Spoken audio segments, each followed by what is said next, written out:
Bom dia, meus queridos alunos do sexto ano B. Aqui é o professor Adilon Pimentel, professor de ciências de vocês. Hoje, dia 18 de agosto, nossa 14ª semana. Bom, hoje a gente vai estudar algo um pouquinho mais diferente. Então, eu preciso que vocês prestem bem atenção nesse conceitozinho que a gente vai ver agora sobre o que é matéria, para que a gente possa entender o resto do assunto. Veja só. Olhe ao seu redor. A mesa, talvez perto de você tenha um livro, uma caneta. Agora você está respirando o ar, mesmo sem vê-lo. Você não está vendo ele, mas ele existe. Ele entra dentro dos seus pulmões e ele está saindo dos seus pulmões agora. O seu corpo e os demais seres vivos, por exemplo, são todos formados por matéria. Ou seja, matéria é tudo aquilo que existe. Existiu, eu posso chamar isso de matéria. Certo? Uma vaca, ela é formada por matéria. Uma casa, matéria. Né? Um prato, matéria. Então, mas o que é matéria? Podemos chamar de matéria tudo o que tem existência, tudo que existe, a existência física. A alma. Alguém já conseguiu colocar a alma dentro de um frasco? Né? Alguém já conseguiu armazenar uma alma? Não. Então, a alma ela não é matéria, ela é imaterial, porque até agora não conseguiram manipular a alma, guardar ela num canto, né? Ela é algo que só existe na cabeça da gente, né? Não é algo que existe fisicamente, né? Então, a existência física. Matéria é a existência física. Na linguagem científica, a matéria é tudo que tem massa e volume. E o que é isso, esse massa e volume? A massa é aquilo que pode ser medido, por exemplo, por meio de uma balança. Então, tudo que tiver, vamos entender assim, tudo que tiver peso, né? E pode ser medido por uma balança, eu estou medindo a massa daquele objeto, quantas gramas ele tem, quantos quilos ele tem. Então, tudo que eu consigo medir com a balança, né, para determinar o peso, eu estou falando de determinar a massa, né, a quantidade de matéria daquele objeto. É a massa, é o peso, entre aspas, né, porque peso é um conceitozinho um pouquinho diferente. Mas a gente vai deixar parecido. A massa é mais ou menos como se fosse o peso, né? Pode ser medido através das balanças. O volume tem relação com o espaço ocupado pela matéria.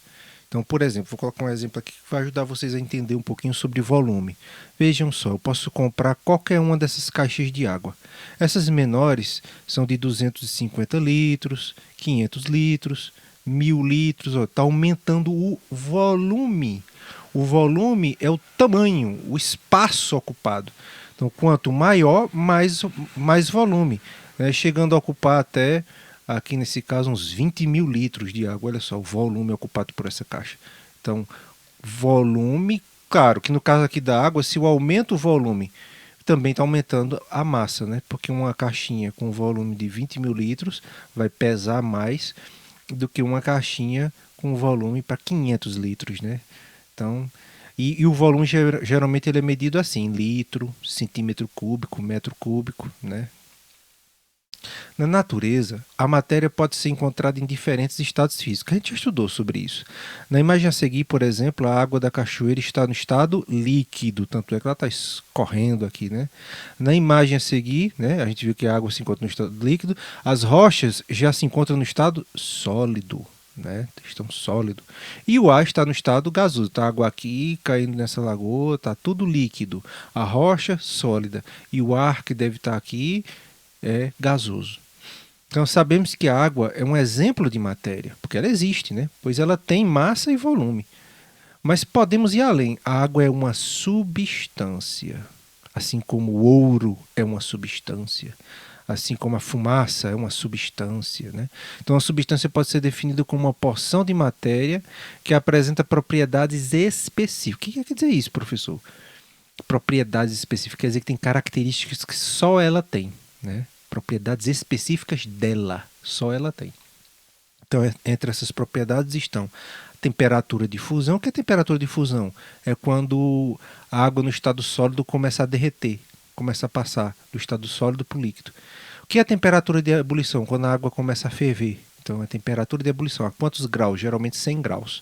Né? A 100 graus que a água começa a ferver. Então, a temperatura de ebulição, a temperatura em que a água começa a ferver. A densidade, ou seja, é o peso de uma porçãozinha da água. A cor no caso aqui é incolor.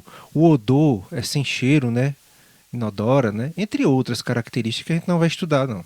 A gente só vai estudar para que você entenda o que são essas propriedades específicas. Cada material tem suas próprias propriedades, né? Dependendo das condições ambientais, a água pode ser encontrada em 3 estados sólidos, a gente viu, sólido, 3 estados, né? Sólido, que, por exemplo, cubos de gelo e neve, líquido e gasoso, na forma de vapor de água, né? Então, como a gente viu agora há pouco, temperatura de fusão é a temperatura característica na qual determinada substância passa do estado sólido para o líquido sob dada pressão. Então, aquela temperatura, por exemplo, o gelo começa a derreter mais ou menos ali em torno de 0 grau. Então, o gelo passa para o estado líquido. E temperatura de ebulição, quer dizer, temperatura de fervura, né? Está fervendo, temperatura característica na qual determinada substância passa do estado líquido para o gasoso, ou seja, é o momento de ferver. Nesse caso aqui, a água, ela ferve a 100 graus. Outras substâncias vão ferver a temperaturas diferentes, viu? Porque são características próprias, específicas, né? São propriedades específicas de cada material. Então, olha só, um exemplo de fusão, do gelo derretendo aqui, ó, fusão, gelo derretendo. Um exemplo de ebulição é a água fervendo.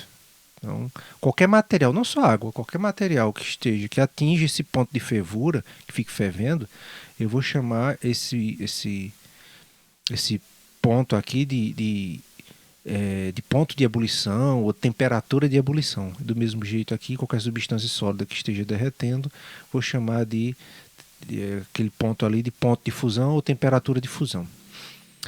Por hoje é só, pessoal. Espero que vocês tenham gostado da aula. Estudem aí as imagens que eu vou disponibilizar e respondam os exercícios aí que eu vou disponibilizar também. Um grande abraço para todos vocês. Até a semana que vem. Tchau.